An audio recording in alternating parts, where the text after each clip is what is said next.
On this Sunday night, a dire warning from Ukraine. I am ready for negotiations. President Zelensky saying without negotiations, be prepared for a third world war. It comes with increased Russian attacks on civilians and a rising death toll. The pressure to end the war. President Putin and his generals are testing the resolve of the NATO alliance. Why agreement on a strategy remains elusive. Grinding to a halt. Thousands of CP rail workers are now on strike, stalling grain and the supply chain. And the Ukrainian victims of this war reliving the horrors of the past. Global National. Reporting tonight, Colleen Christie. Good evening. Thanks for joining us. Ukrainian President Volodymyr Zelensky says he's pushing for peace talks with Russian President Vladimir Putin. But if negotiations fail, the results would likely be a third world war. I am ready for negotiations with him. I was ready over the last 2 years, and I think that without negotiations we cannot end this war. In that exclusive interview with CNN, President Zelensky also said Russian forces have come to exterminate the Ukrainian people. It does appear Russia is trying to wear down the will of the Ukrainian people with its indiscriminate shelling of hospitals, apartments, and makeshift shelters where civilians are hiding as the war rages around them. That's the moment one of Europe's biggest metal plants in Mariupol was destroyed by a Russian attack. And now Russia says Ukraine has until 5 a.m. tomorrow Moscow time to lay down arms in Mariupol. Russian officials claim all who stop fighting are guaranteed a safe passage out of the already decimated city. The scale of death and destruction in Mariupol is hard to fathom. This new satellite image shows what's left around that theater-turned-bomb shelter. The words "children" still clearly visible from the sky. And now reports an art school sheltering hundreds of civilians in the same besieged city was targeted. Our Jeff Semple is in Ukraine with more. As Russia's invasion of Ukraine stalls, its attacks grow increasingly indiscriminate. The latest civilian target, an art school in Mariupol, where officials say 400 people were taking shelter. That strike follows allegations that Russian forces attacked a nursing home, a theater, even a maternity hospital. Russia has committed nearly all possible war crimes. The United Nations said Sunday that more than 900 Ukrainian civilians have been killed, including 75 children. I just want to cry. I just want to shout to other countries to please help us, said Tatiana Pikatilyeva. She runs this children's hospital in Odesa, about 100 kilometers from the front line. Some of their patients just arrived from the war zone, including a newborn. Pikatilyeva says they've been spending a lot of time down here. Beneath the hospital, a series of bunkers, previously used for storage, now converted into fortified hospital rooms. When they hear the air raid sirens up to 4 times each day, staff bring the patients down here in case the hospital is hit. We play films for the children so they can't hear the bombs, she says. But this is not a fortress. We wouldn't withstand a direct hit. Kristina Mitrizimlit's 12-year-old son Mark suffers from a rare lung disorder. The Spider-Man superfan relies on a machine to help him breathe. Asked if he's afraid of the war, he says, "No, I laugh at fear." Many of their friends and family have already left the country. We're desperate to leave, but my son requires special treatment, equipment, and transportation, she says. We're trapped here until we can find a safe way out. Even the journey down into the bunker can be difficult for him. For others, it's impossible. This unit cares for sick newborns, many born prematurely. This baby just had stomach surgery. These babies cannot be moved into the bomb shelter because they rely on this life-saving equipment, their doctor says. They would not survive. She and her 9 colleagues were given the choice. When the air sirens sound, go down into the shelter or stay here exposed. All of them chose to stay. How can someone destroy a hospital like the one in Mariupol, she says? There are no words. In Mariupol, where that hospital and school were destroyed, local officials say the Russian military is now adopting a new tactic, forcibly relocating thousands of Ukrainian women and children from Ukraine to Russia. Colleen? Jeff Semple in Odesa in southern Ukraine. Jeff, thank you. The UN says 10 million people have been displaced since Russia's invasion began February 24th. Most are fleeing to Poland, but finding a way out is extremely dangerous. Ukraine's deputy prime minister says 7 humanitarian corridors opened today, allowing more civilians to flee the bombardment. Of course, pressure on NATO to do more is growing, especially on U.S. President Joe Biden. A group of U.S. senators has traveled to Poland demanding Biden green light the transfer of Polish fighter jets to Ukraine.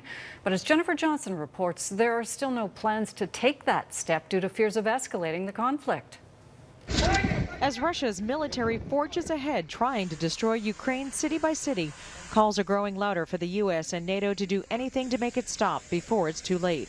That includes getting Poland's MiG fighter jets into Ukraine, a deal President Joe Biden will only support if the U.S. isn't involved. President Putin and his generals are testing the resolve of the NATO alliance. So we need to see all of our member nations come together, show strength. A group of U.S. senators is in Poland meeting with military leaders, trying to find solutions to stop Russian President Vladimir Putin. Other world leaders are echoing their concerns, warning if Putin succeeds, this war won't be his last. The end of freedom in Ukraine will mean the extinction of any hope of freedom in Georgia and then Moldova. It will mean the beginning of a new age of intimidation across the whole of Eastern Europe. President Biden heads to Brussels this week for a NATO summit on new defense and economic strategies to pressure Putin. The U.S. has sent $2 billion in military assistance to Ukraine since Biden took office, $1 billion alone last week after President Volodymyr Zelensky made an impassioned plea to Congress. A top-ranking Democrat hints more firepower is coming. There are other ways for us to provide surface-to-air missiles and air defenses that will keep the Russians at bay and would not jeopardize expanding this into World War III or even worse.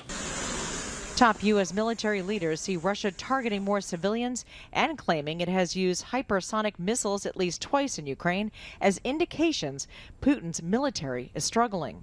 The reason that he's resorting to using these types of weapons is because he's trying to reestablish some momentum. Is he running low on precision-guided munitions? Does he have complete confidence in his ability to the ability of his troops? But Putin's ability to control the airspace over Ukraine remains a top concern, even as NATO and many world leaders reject repeated pleas for a no-fly zone over the country. Jennifer Johnson, Global News, Washington. Pope Francis is once again condemning Russia's invasion of Ukraine. Ogni giorno si ripetono sempre. He called the war a senseless massacre with no justification and asked leaders to stop the conflict. He made his remarks during his weekly Sunday address in St. Peter's Square. Many there wore blue and yellow, the colors of Ukraine. Thousands of CP rail workers across the country are off the job, a labor dispute grinding a major part of the supply chain to a halt. Farmers and dozens of other industries are warning the impacts of a protracted work stoppage could be catastrophic. Dan Spector has more. These Canadian Pacific rail workers in Calgary, Montreal, and Port Coquitlam, BC are just a fraction of the 3,000 on the picket line across the country after the Teamsters Union and CP failed to reach an agreement. The company, unfortunately, wasn't really in the mood to negotiate with us, so here we are. The two sides have been in contract talks since September. Each is blaming the other for the dispute and for causing the work stoppage. But as negotiations continue in Calgary with the assistance of federal mediation and conciliation services, people like Saskatchewan wheat farmer Daryl Francoux are holding their breath. The global food supply is in jeopardy, and this just doesn't help it. CP ships roughly half of all Western Canadian grain. 75% of fertilizer in Canada is moved by rail. Farmers here are now in limbo. Put the blame on the unions, and normally I don't do that, but I just see it as greed on their part, unfortunately. 45 Canadian business groups signed a letter last week calling for binding arbitration, saying a stoppage could do irrevocable damage to Canadian supply chains. In the context of COVID, exploding commodity prices, and soaring inflation, the union blames the company for creating even more insecurity. While CP says the Teamsters acted irresponsibly by going on strike before responding to their last offer. It's work conditions, more stable work schedule. Obviously, like everybody else, there is the salary aspect of things. The House of Commons resumes Monday after a 2-week break, and many industry leaders are hoping the first order of business is back to work legislation. These kinds of things, like the blockades that happened at the various border crossings, these really undermine our reputation as that sort of reliable trading partner. Labour Minister Seamus O'Regan is in Calgary keeping a close eye on discussions. You know, everybody would agree it can't go on very long. You know, like I said, there's just no appetite in the country for this right now. O'Regan is not committing to back-to-work legislation, saying the pressure is on the parties involved. Every hour that goes by is an hour too long for manufacturers and for farmers in this country. Dan Spector, Global News, Ottawa. Provinces across the country are slowly emerging from the pandemic. Tomorrow, Ontario and Nova Scotia scrap most of their indoor mask requirements. But as Ross Lord reports, Canada's top health officials warn the pandemic is far from over. After 2 years of facial coverings that have annoyed some Canadians and infuriated others, each passing week brings more flexibility.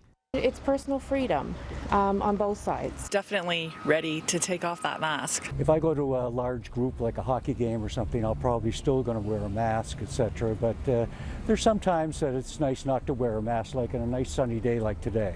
Coinciding with the arrival of spring, Nova Scotians are about to breathe a sigh of relief. No more required distancing, no more gathering or capacity limits, and at the same time as Ontario, no more automatic masking, except for high-risk settings and classrooms. Most staff will probably keep their masks on for the first little bit to assess the situation. I'll definitely keep wearing my mask. Proof of vaccine requirements are also being removed other than in healthcare settings. With fewer Canadians in hospital, the majority of other provinces have already eased COVID-19 restrictions, citing higher vaccine rates and a need to guard mental health and the economy. But public health messaging on masks can seem contradictory, with the Omicron BA2 variant causing infections to rise again in some parts of the world. Canada's top doctor suggests it's too soon to resign masks to the garbage heap of history. We're in a period of uncertainty where the virus is still undergoing evolution, so getting up-to-date with vaccines plus wearing a mask is still a really good idea. As more restrictions are lifted, Dr. Tam says a spring bump in cases should not be surprising. The hope is BA2 outbreaks will be offset by people enjoying warmer weather outside where the virus spreads more slowly. Hope also springs eternal that Canadians will respect each other's decisions when it comes to issues like if and when to mask up. Ross Lord, Global News. Coming up, a fight for survival. The rival gunning for the Alberta Premier's job. It's been a tough couple of years for Alberta's Premier, and now Jason Kenney's in a battle for his job. Party members are set to vote at a leadership review next month, and an old foe has returned with a clear mission to dethrone Kenney. Global's Jamie Dahl has more. Welcome Brian Jean to the Assembly. A round of applause for Alberta Premier Jason Kenney's biggest rival. Brian Jean is back in the legislature after winning a by-election for the United Conservative Party. Kenney was not in attendance on this day. Jean is making no qualms about it. He wants Kenney's job. Jason, I hope you see what's coming, and I hope you do the right thing. The UCP cannot win in 1 year unless you're gone. Kenney's approval rating has been grim. According to the most recent Angus Reid Institute numbers, at 30%, he's the second least popular premier in the country. Many Albertans are upset over his handling of the pandemic. Next month, the UCP will hold a vote of confidence on Kenney's leadership, and the party's newest returning MLA is now full steam ahead, making sure people come out to vote. He says the response so far has been overwhelming. Events like this do not usually get more than a few thousand people, but we expect more than 10,000. So, and in a population like Alberta, it's great. It's all about renewing the UCP. It's all about looking to have an opportunity to be competitive in the election against the NDP in just a year from now. Jean was a federal Conservative MP and the former leader of the Wild Rose Party. He lost the leadership race to Kenney in 2017. As Jean now mounts his offensive against his rival, Kenney has also been gathering his team together. His chief of staff recently took a leave of absence to start campaigning. I'm not confident. I'm hopeful. People are angry. And when people are angry, it motivates them. I'm hoping cooler heads prevail. This political analyst says there's no doubt Alberta's premier is in a fight for his job. When the leadership review was first announced, I was convinced that somehow, by hook or by crook, Jason Kenney would pull this out. But there's more and more evidence coming out that he's in real danger. That fate now rests in the hands of party members who will decide if they want to keep their leader. The vote is set for April 9th. In Red Deer. Jamie Daw, Global News, Calgary. Just ahead, the federal Conservative candidate who could be a kingmaker.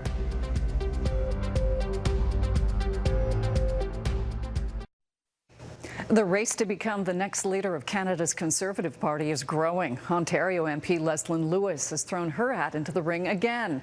She placed third in the party's last leadership race, buoyed by social conservatives. But as our chief political correspondent David Aiken reports, Lewis's goal now is to broaden that support in a race that's very different from the last one.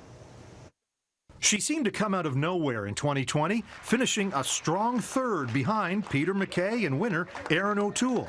And since then, Leslyn Lewis won a seat in the 2021 general election. And now she wants another crack at the top job. I'm concerned about our $1.3 trillion debt.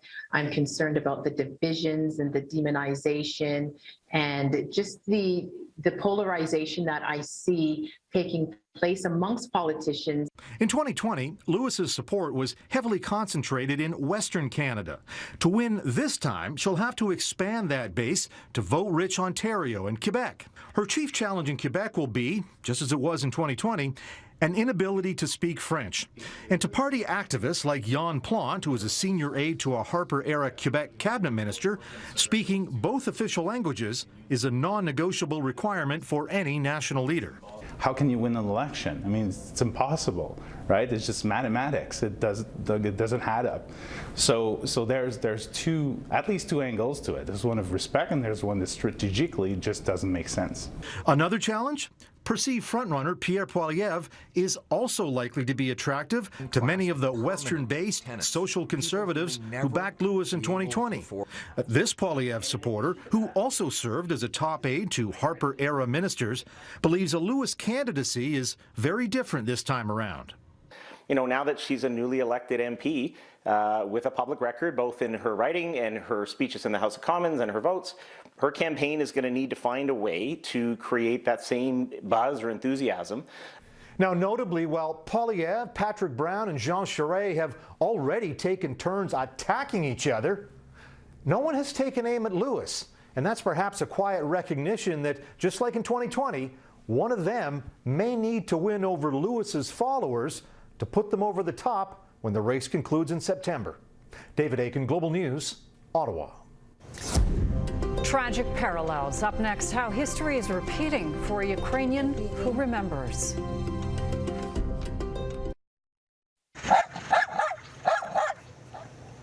Have a look at this brave little guy. This Jack Russell Terrier is reportedly helping anti-bomb crews sniff out and clear explosives in Ukraine. According to social media posts by the State Emergency Service of Ukraine, the dog has helped deactivate almost 90 devices since the invasion began. For most Ukrainians, this war began 8 years ago with Russia's annexation of Crimea. How it has unfolded is unimaginable for most, but not all. As Mike Armstrong reports, for some, this is the second time they've lived through the horrors of heartless aggression. There is a disbelief in this voice. Margarita Morozova is living through horrors that shouldn't be, but are familiar. In my worst nightmare, I couldn't even imagine that such a massacre would be repeated, she says. It's horrible. The 87-year-old Morozova lives in the city of Kharkiv. It's just 25 kilometers from the Russian border. For weeks, it's faced an almost constant assault from air and rocket strikes.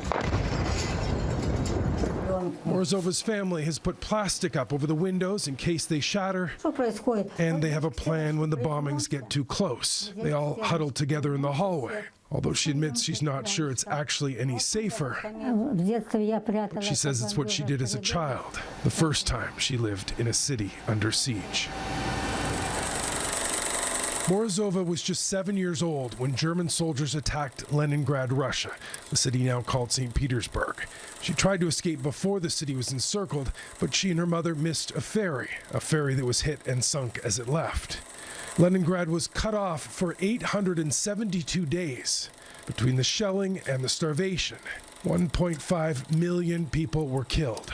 At the time, rationing meant Morozova survived on just a few slices of bread each day, a bread made of flour and sawdust. She remembers the famine, she says, and her mother telling her the scariest thing was looking into your child's hungry eyes and not being able to feed them.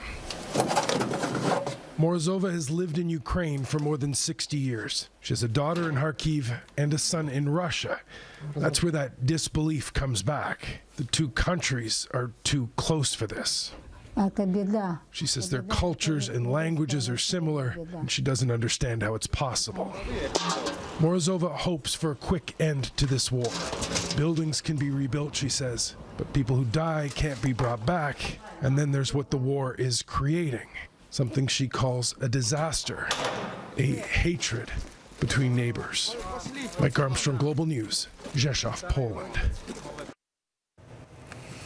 And that is Global National for this Sunday night. I'm Colleen Christie. It's been a long winter across Canada, but today officially marks the first day of spring. So we leave you tonight with these beautiful cherry blossoms that have just bloomed in BC's Greater Vancouver area. Thanks for watching. Jackson Proska will be at the anchor desk tomorrow. Have a good night.